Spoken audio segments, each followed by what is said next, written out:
Well, our program will now begin this evening. You're going to hear from many who have encountered Jesus Christ and had their lives changed at the NDSU Newman Center. We'll have speakers tonight like the pastor of St. Paul's, Father Cheney, NDSU student Tom Olson, NDSU alumna Lexi Weber, and our keynote speaker, Sister Mary Concepta. But I have the privilege now to introduce Father Cheney.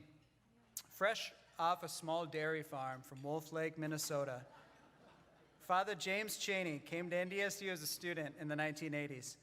It was through his time there as a student and janitor that he discerned a call to the priesthood, and he developed a deep love for Christ. In 1995, he was ordained a priest for the Diocese of Fargo and has also served our country as a military chaplain since 1997. Father Cheney's passion for college ministry and devotion to the NDSU Newman Center is evident to anyone who knows him. Under his leadership, the Newman Center continues its legacy of helping students discover their destiny in Christ to make the world a better place. And when I think of Father Cheney, I think of that verse in the Gospel of John where Jesus says to Nathanael, "Now here is an Israelite in whom there is no duplicity. What you see is what you get." Help me welcome Father Cheney. Thanks, Brian. Thanks all so much for coming tonight. And thanks, Monsignor, for that beautiful opening prayer. I wish I could pray like that, but my vest has more buttons. What a pleasure to be with you all. In the midst of these challenging times, it's good for us to finally be able to get together, share a meal together. Thank you all for coming, especially all of those who are joining us from on the online community, Zooming in, Facebook Live, to share this special announcement for St. Paul's Newman Center, Bison Catholic. 4 years ago, October 22nd, 2016, we announced the capital campaign to raise $21.5 million.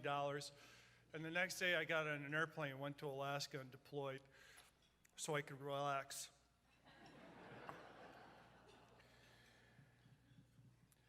We wanted to raise $21.5 million to build an entirely new Newman Center on the corner of 12th Avenue and University Drive. And some people said we were nuts. There's no way you could ever do that. But many more people like you here tonight believed in this project and what it meant for our faith, our students. And you were willing to do something about it. As of yesterday morning, we raised $21,174,000. It's the total that's been pledged to the campaign. But a lot can happen in the morning, especially after you have coffee. And our team received a text from a benefactor who had been discerning a gift to the project, and he shared that he and his wife would like to donate $100,000 to the campaign. How awesome is that? Isn't that great?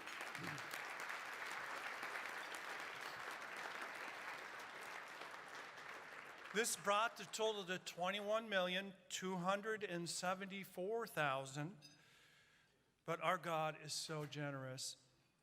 I'm excited to announce a separate donor approached me and offered to match all the donations that come up tonight to the tune of another $100,000. So this puts our goal of finishing off the campaign within reach. If we can raise $125,000 tonight, we can put this campaign to bed. Isn't that awesome? You and I, we have an opportunity later tonight to ring the bell on the original goal of this campaign, an opportunity to put Christ first on campus, an opportunity to say it on October 22nd, 2020, North Dakota stepped it up, and we finished what we started. Let's have fun tonight and open our hearts to what God wants to do through us. Now I'd like to share just a short video we made to highlight the work God is doing through Bison Catholic. Not long ago, Target Corporation made a vital move. They analyzed data to figure out what customers were critical to their survival. The answer? First-time expectant mothers. Why was that? Because they were going through a major life change, and data indicated that if they could get them in the door, then they would be on their way to making them lifelong Target supporters. If they missed this window, they risked being just one of many options. That was their success factor. The Catholic Church, in a similar way, is at a critical moment. Only 30% of baptized Catholics still practice their faith. What is our critical success factor? What is the time frame we have available to foster a life-changing encounter with Jesus Christ, or risk losing them forever? Here at St. Paul's Newman Center, the home of the Bison Catholics, we believe the time is here and now. College ministry represents the last best chance we have to bring a young person to that encounter with the living God. It's the major life turning point when they will solidify the values which will lead, guide, and direct them for the rest of their lives. But don't just take our word for it. Here's what our young people have to say. Before I came to the Newman Center, I found my identity in what others thought of me.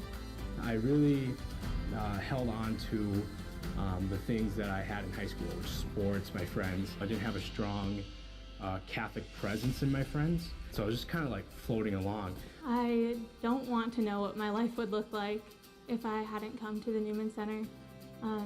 I know that even though I was living the life as a good Catholic girl and I came to the Newman Center that first weekend, I also know that I came to college with a bottle opener in hand, ready to live the college experience. And I know from seeing many of my friends that I came to school with go down a different path, and that led to them not attending church anymore, living for the weekends and for the parties. The college experience is definitely an important time in anyone's life. It's such a crucial time for forming your identity. Like, who are you gonna be? It's either the time that you completely lose your faith or you keep it and you grow stronger. The Newman Center has such a great atmosphere for someone who's trying to live a virtuous life. Without that grace and that opportunity to encounter Christ, I would have faced a lot more challenges keeping my faith in college. It really wasn't until I started coming to Bison Catholic events that I really started getting that community in other college students, practicing our faith and coming together. The friends that I have really push me in my faith, and I'm always reminded that we're there and we're together because of Jesus, and it's priceless. I don't think I would be where I am today if it wasn't for St. Paul's Newman Center. I've met strong, faith-filled friends, mentors, amazing people that have done nothing but help me strengthen my faith. Because of the Newman Center, I was able to meet religious sisters for the first time, and that really opened my heart to God's call for my life. I will be entering the School Sisters of Christ the King this August. I'm the campus minister for St. Paul's Newman Center now, and I work event planning with all of our campus ministry programs. I came into college knowing almost nothing about Catholicism, and now, I'm very deep in my faith, and I'm very glad to be connected with Bison Catholic and to be a Catholic.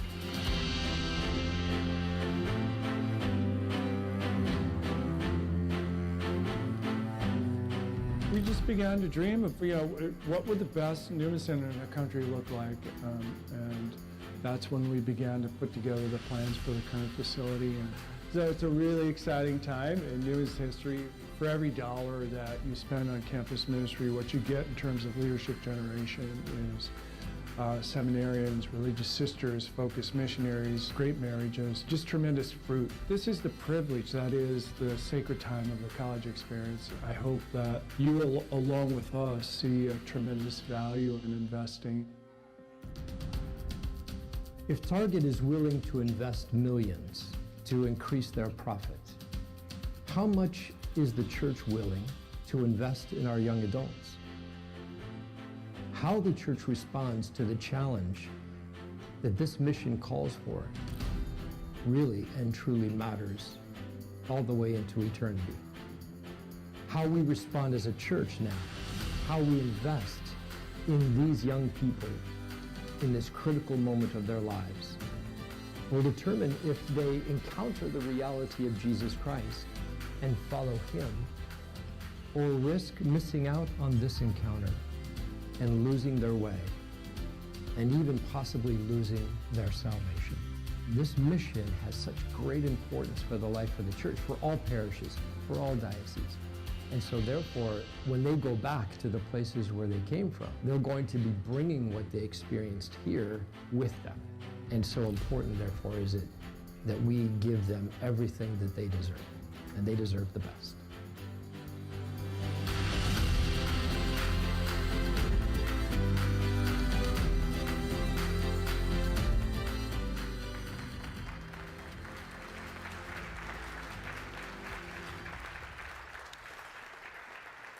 They deserve the best. Speaks to my heart. I don't know, have you ever met an atheist? There was one who was walking through the woods.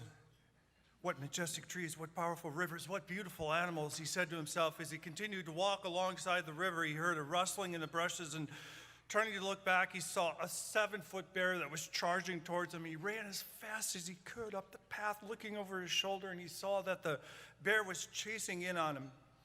His heart was pumping frantically, and he tried to run even faster. He tripped, fell on the ground.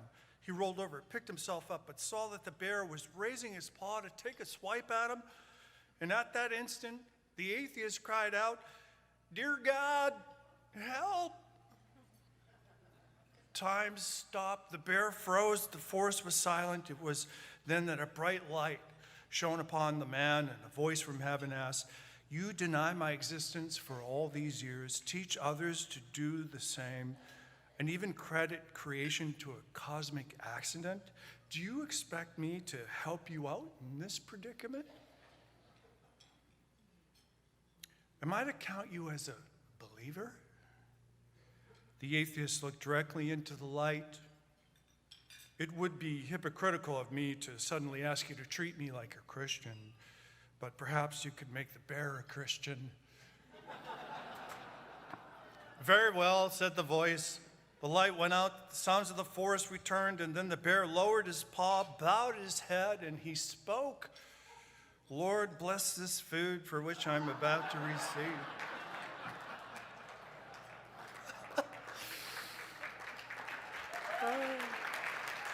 It's a joke. I'm sure many of us would invest in our Christian faith when confronted with tremendous dangers. One such danger, which many of you probably saw in movie theaters when they used to be open, but that was back when this movie came out, was a movie about Dunkirk. You remember the story? May 27th to June 4th, 1940, British, French, Belgian troops had retreated to the coast after being overwhelmed by German forces. With their backs to the sea, some 338,000 troops faced an almost certain death. Only a miracle could save them. Indeed, the miracle of Dunkirk. In like manner, the young adults of today's church face tremendous challenges and the almost certain death of their Christian heritage. By the time they finish college, some 80% will no longer be a Christian. Beyond these tragic consequences, exacerbated by the shutdown of the sacraments from COVID-19, many Catholics have lamented the decline of the Catholic Church in America. What's needed now for us is the courage to look at what's happening and to embrace a sober approach to build in what remains of our Christian faith. Eric Sammons recently noted that the Catholic population in America has grown from, about 54 million in 1970 to some 72 million in 2019. Now that's a respectable increase of about 34%. However, during the same period, the American population increased by almost twice that much, by about 60%. Further, much of the Catholic increase was driven not by converts, not by high birth rates, but by immigration from other countries. The marriage and birth rates, by the way, of today are among the lowest in recorded history. And the news is far worse than just not keeping up with the population being propped up by immigration. During that same time frame, 1970 to 2019, the annual number of infant baptisms has decreased by almost 50%, from around a little over 1 million in 1970 to just 580,000 now. So at a time when the population has more than doubled and Catholic immigrants flooded the country, the number of infant baptisms has decreased by almost half. And I think this reflects that although many adults still self-identify as Catholics, they do not practice their faith in any meaningful way. I mean, after all, if they're not willing to baptize their kids, it sort of makes it inevitable that their children will have no attachment to the Christian faith. Catholics attending Mass every week, as you saw in the video, has dropped by some 50%, with some 30 million attending Sunday Mass in 1970. Now it's about 15 million. So about 4 out of 5 Catholics that you meet today, they don't go to Mass anymore. One of the most moving scenes in the movie Dunkirk is when home comes to them. In the scene, there's hundreds of boats. They're seen coming to the shore. They're coming to the shore of Dunkirk to pick up the pinned down soldiers, to bring them to safety. Their own countrymen were coming to take them home. It should be stressed that in 1940, much of the Royal Navy was overseas. The miracle of Dunkirk was these hundreds of little boats, these fishing skiffs, pleasure yachts, and yawls who answered the call. And many of these civilian sailors died in this duty. Going back to the 1st of May, 1940, Chamberlain was prime minister when the Nazis moved up to invade France. Churchill only narrowly won the office. Halifax would have negotiated a defeatist peace with Hitler. Churchill lacked the support to begin with, but he was a surefire hit with the British public as the weeks went by. His position was by no means secure, strange though that may seem to us now. Throughout the war, he was often thwarted. He was let down by the establishment. The lesson of Dunkirk is that the civilians, the laity, if you will, they are the ones who save the day. Today, we must realize that the survival of the church is really down to the believers.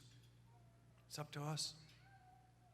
Campus ministry in the life of the church today is our Dunkirk moment. It represents the last best chance that we have to form future leaders we need for the life of the church and our country, in such desperate need of responsible citizenship and civility. Would you be willing to be those citizen sailors who charted a course to save the soldiers of Dunkirk by bringing home to them? Would you help us bring the faith of your home to the college campus, to make it a home away from home, a respite for our young adults to prepare for a lifelong mission of being a faithful Christian, of loving Jesus Christ? Bison Catholic St. Paul's Newman Center has one of the best campus ministry programs in the country, based on the metric of leadership generation, as a home away from home, where we bring the Christian values of your home to a campus secular university. The ministry of Bison Catholic is thriving. We represent an opportunity, the opportunity to grow, love, and serve as the worthy presentation of our faith that our young adults deserve. The gift of permanence, the gift of faith, the good news of Jesus Christ, the beauty of his church, the power of friendship, the value of good role models, they're all worth fighting for.